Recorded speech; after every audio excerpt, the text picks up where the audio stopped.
how happy I was about all these books that I could read, I felt sad for Zoya and my mom. I managed to make friends with some kids my own age, and I was very diligent at school. Everyone liked me, and I started to enjoy life outside the walls of prison. I started to spend most of my time at the library, but I always wished that my mom could be there too. I felt that I needed to teach her everything that would make her life after prison better, but the only way I could do that would be by going back to prison. But I never in any way, shape, or form wanted to go back to such a place. Every day I wished that I could rid the world of all the rage and evil, so that there would be no need for use for prisons. But it seems that my wishes weren't enough to make that happen. Everything that happened to me afterwards led me to prison over and over again. It was like some kind of family curse, as if we had to live out our lives in prison. And all of this went on to happen because of a weird meeting with this stranger who claimed to be my dad. Years went by, one after another, and I turned 16. The picture of my mom's face started to fade away from my memory. I hadn't seen her for ages, so my memories of her were vanishing quickly. Even though life turned out to be pretty exciting and full of different experiences and adventures, I constantly missed my birthplace, prison.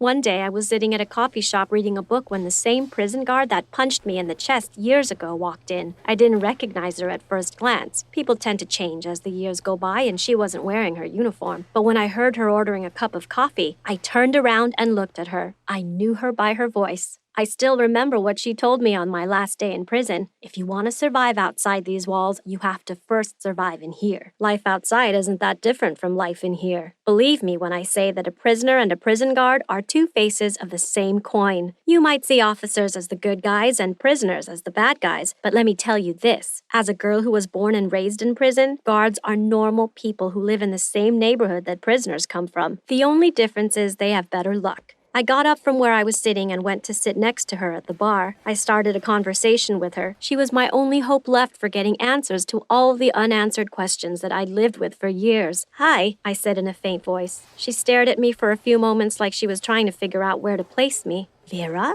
is that you?" she asked in a surprised tone. I was so happy that she remembered me. I was very excited and felt that I wanted to shower her with questions. I could have talked to her for hours and hours, but the first question that I asked her turned her surprised face into a frowned one. I asked her how my mom was. Her answer shattered my heart into pieces. I wasn't expecting the answer that I got from her, especially as I'd thought all these years that my mom didn't want me and that she had had enough of me. But the reality was that my mom was living her days out like some kind of nightmare, missing me so much. The guard told me that she had been mourning our parting every single day since the day I'd left prison, but she was always saying I did it for her own good. If she'd wanted me to leave prison for my own good, then why had she refused to see me every time I went to visit her? It didn't make sense to me at all, but the guard's answers cleared up some stuff for me. The day that Zoya left wasn't just her last day in prison, it was also her last day outside. She died that day. My mom couldn't bear the sight of me waiting by the cell gate for Zoya to return every single day. I was too young to understand life and death, and my mom didn't want our parting to be that hard as well. She always knew that when I would turn 7, the prison management would look for a family that would take care of me. That was why she wanted me to be tough, to be able to make it outside alone, and she wanted me to make sure that I didn't feel homesick for prison in any way. I went back home that day feeling indescribable sadness for my mom. I decided I would do everything in my power to see her again, but I never imagined that seeing her again would cost me my freedom. That same day, I rushed back home to tell Mr. and Mrs. Thompson about what had happened, but I was surprised to find a strange man sitting with them. When Mr. Thompson saw me, he asked me to join them. "Vera, come and say hi to your dad," he said. After all these years? My dad? What was he doing there? What had they been speaking about? I understood that he'd come to get me. He kept on asking Mr. and Mrs. Thompson about the money that they received to take care of me, how they got paid, and how much money they gave me as a monthly allowance. He didn't ask a single question about me. It was so weird that I suspected for a second time that he might be a fraud, and when he finally finished his speech saying that he will return the next week to get me, I yelled in the face of everyone present, "He's a fraud! I don't have a dad! And if I had one, he would have come to see me a long time ago." But Mrs. Thompson took me to my room and told me that I really was his daughter, and that he had my birth certificate which proved his claim. There was no way I could refuse to live with him, but the thought of moving in with him really frightened me. Imagine living with a stranger, alone. It seriously terrified me. I said my goodbyes to Mr. and Mrs. Thompson a week later and promised to keep in touch with them. For the second time, I had been forced to leave my family against my will. Well, that man knew absolutely nothing about gentleness. He was foul-mouthed and never stopped swearing. He yelled senselessly at everything. One time he was getting out of his car to go into his house. I watched him through the window while he yelled and stomped, steam coming out of his ears. I was wondering what all the fuss was about until I went out to discover that he was fighting with a tiny mouse that had jumped up in front of him. But it did not stop at that. In addition to all of this, my own dad was using me. Yes, that's right, he was taking advantage of me. The only reason he had come looking for me was because of money. He didn't even think that what he was getting because of me was enough. He forced me to leave school to look for a job at a bar so that he could take whatever money I made while he stayed home watching TV.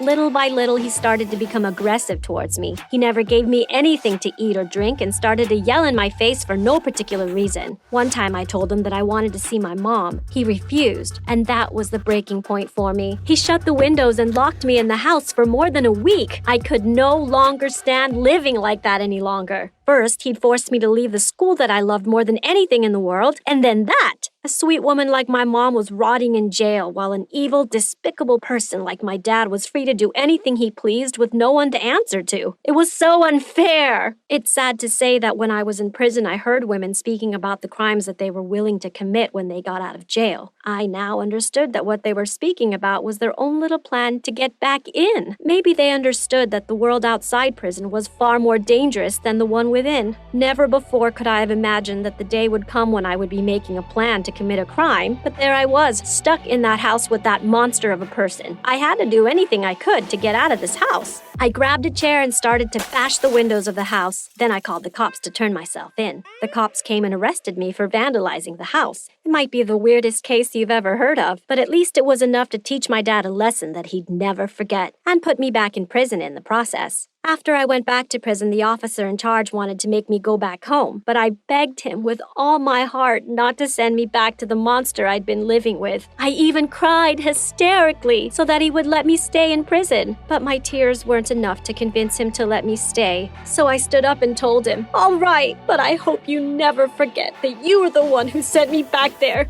I grabbed the chair and I bashed the window of his office with it. Now, will that make me stay? I thought to myself. However, instead of being dragged back to my cell by the guards, the officer in charge asked me to sit down once again and asked me, "Why do you want to stay here so much, Vera?" I told him that my life outside of prison was horrible because of my dad, and that I didn't want anything in this world except to come back and live here in prison with my family whom I had known since I was born. He stood up and said, "All right, then fine." You might be thinking, was it really that simple? Would someone who wants to stay in prison be allowed to do so? The answer is definitely no. That officer only knew how much it meant to me to be able to go back and live with my mom. Plus, it was the only way my dad would lose legal custody over me. The moment when they were escorting me to my cell was even better than when I discovered the school library. Ha!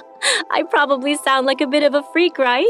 When my mom saw me, she barely recognized me. I had grown a lot since the last time she'd seen me, but she was the same as before, as if the years that she lived without me by her had stopped the clock for her. When she saw me, she looked away. But when I called her, "Mom," her body suddenly trembled and she lay down on the floor and broke into tears. I ran towards her and hugged her, and we stayed like that for 10 minutes. I broke the silence by saying, "I have come back to live with you." "But how?" she asked me. So I told her the whole story. And that's how I went back to living in prison. I won't say that it was better than my life outside, but at least it was easier than living with that monster that claimed to be my dad. My mom was both happy and worried at the same time. During the period that I stayed in prison, I taught the women in there what I had read and learned from books. I wanted to get the message across to them that life was not confined to good and evil, and that no one can tell you which side you belong to. Only you can decide for yourself to either be good or evil. I turned 18 in prison, which meant that I was free to live under no legal custody. But why would I go back to living outside when my life in prison was better than ever? I decided not to get out unless my mom was with me, but that was not what ended up happening. One day I was wandering around the prison yard when I came across a dignified old woman that I knew very well. She was standing in the middle of the yard alone. She was looking at the sky. That woman was put in prison before I was even born. I approached her and asked, "Are you okay?" She nodded without even looking at me. I asked her, "Why is the sky so amusing to you? What's so exciting about it?" She held my hand in hers and asked me to tell her what I was seeing when I looked at the sky. Clouds, I answered, laughing. She hit me on the back of my head and asked me the same question again. That time I answered with more seriousness.